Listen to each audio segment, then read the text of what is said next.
और to the west wind का पहला जो हिस्सा है सेक्शन 1, वो आपको डिस्क्रिप्शन या स्क्रीन पर नज़र आ रहा होगा, वो लाजमी देखें, तभी आप सेक्शन 2 अच्छी तरह समझ पाएंगे। तो सेक्शन 2 में क्या है? अब इन लाइनों में शायर कहता है, the on whose stream mid the steep skies commotion loose clouds like earth decaying leaves are shed shook from the tangled boughs of heaven and ocean. अब इन लाइनों में ये पोइट हमारा वेस्ट विंड को कहता है कि तुम ना आसमान तक चली जाती हो, बादलों तक को नहीं छोड़ती। इसके बाद बादल भी उन सूखे पत्तों की तरह बिखरे हुए होते हैं, जैसे पत्ते दरख्तों से गिरते हैं ना, बिल्कुल वैसे ही बादल समंदर और हेवन से गिरते हैं। इसके बाद ये पोइट हमारा बादल के मुतालिक बताते हैं, कहता है, angels of rain and lightning they are spread on the blue surface of thine airy surge like the bright hair uplifted from the head. Poet का कहना है कि ये बादल फरिश्तों की तरह हैं, क्योंकि इनमें रोशनी और रेन है।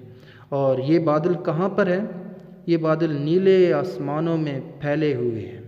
ये बादल ऐसे फैले हुए हैं जैसे एक डांसिंग गर्ल के हल्के भूरे बाल इधर उधर फैले हुए हैं। Of some fires mean it, even from the dim verge of the horizon to the zenith height, the locks of the approaching storm, the dirge of the dying years।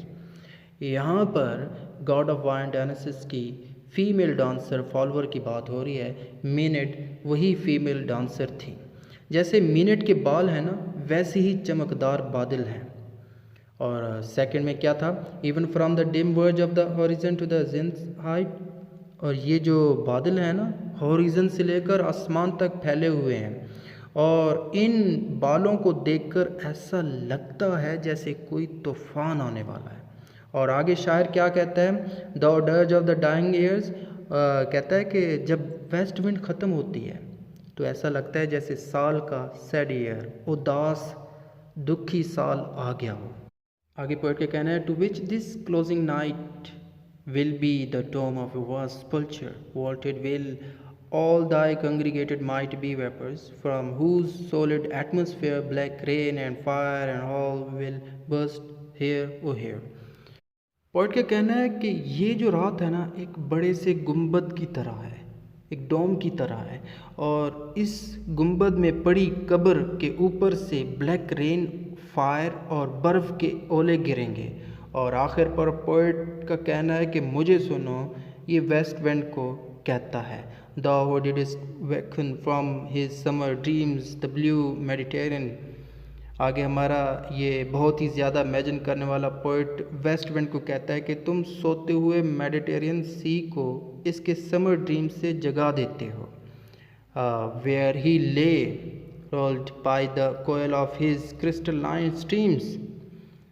ये जो बेचारा जो था ना मेडिटेरियन सी, ये तो लेटा हुआ था और इसके पास क्रिस्टलाइन नदियाँ भी आकर बहती थी, और तुमने इसको आकर जगा दिया। Beside a famous isle in Bears Bay and saw in sleep old palaces and towers quivering within the waves intenser day।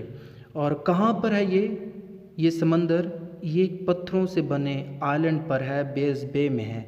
अब यहाँ पर आपको बता दूँ कि पोइट मेडिटेरियन सी का ड्रीम बता रहा है।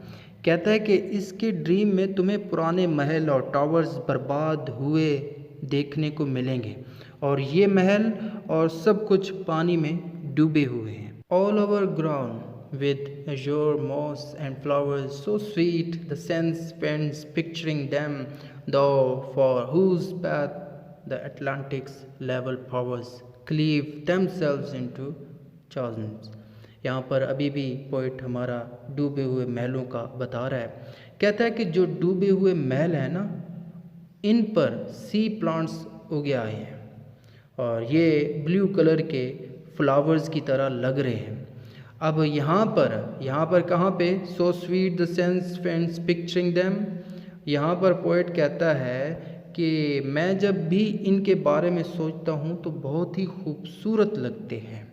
Though for whose path the Atlantic's level powers cleave themselves into charms। यहाँ पर फिर से पोइट वेस्ट विंड को कहता है कि तुम तो अटलांटिक समंदर की बड़ी बड़ी लहरों को सरफेस में बदल देती हो। While far below the sea blooms and the oozy woods which wear the sapless foliage of the ocean know the voice and suddenly grow grey with the fear and tremble। यहाँ पर poet का कहना है कि जिस वक्त ये लहरें ऊपर की तरफ उठती हैं तो समंदर के नीचे फूल और जंगली घास और कुछ पत्तों में अभी भी रस नहीं आया होता, वो तुम्हारी आवाज़ सुनकर डर से ग्रे हो जाते हैं और तुम्हारी वजह से वो पत्ते फूल सब कांपने लगते हैं, ट्रेम्बल करने शुरू हो जाते हैं, जिससे उनके पत्ते फूल यानी सब कुछ टूटने लग जाता है। फिर से पोइट वेस्ट विंड को कहता है, हियर ओ हियर, कि मेरी बात को सुनो।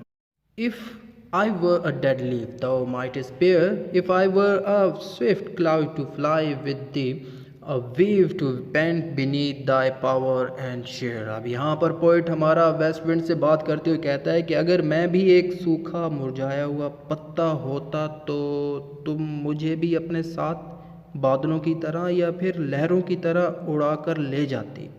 The impulse of thy strength, only less free than thou, O uncontrollable, if even I were as in my boyhood and could be। यहाँ पर पोइट अपनी स्ट्रेंथ और बचपन के मुतालिक बता रहा है, कहता है कि मैं तुम्हारी तरह फ्री होता, तुमसे ज़्यादा फ्री होता अगर अगर अगर मैं छोटा बच्चा होता, तभी तो मैं ऐसी हरकतें कर पाता।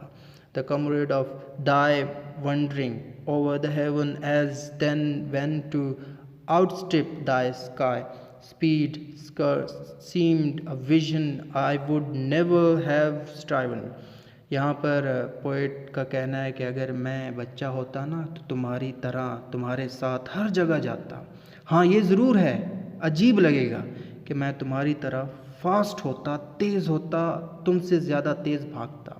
इसके बाद पोइट का वेस्ट विंड के साथ बातों का सिलसिला जारी रहता है। पोइट का कहना है कि as thus within prayer in my sore need, oh lift me as a wave, a leaf, a cloud, a fall upon the thorns of life I bleed। शायर कहता है कि अगर मुझे ज़रूरत होती है तो मैं तुमसे प्रे करता हूँ, लेकिन अगर मैं तुम्हारे साथ उड़ता तो मैं तुमसे मदद नहीं मांगता।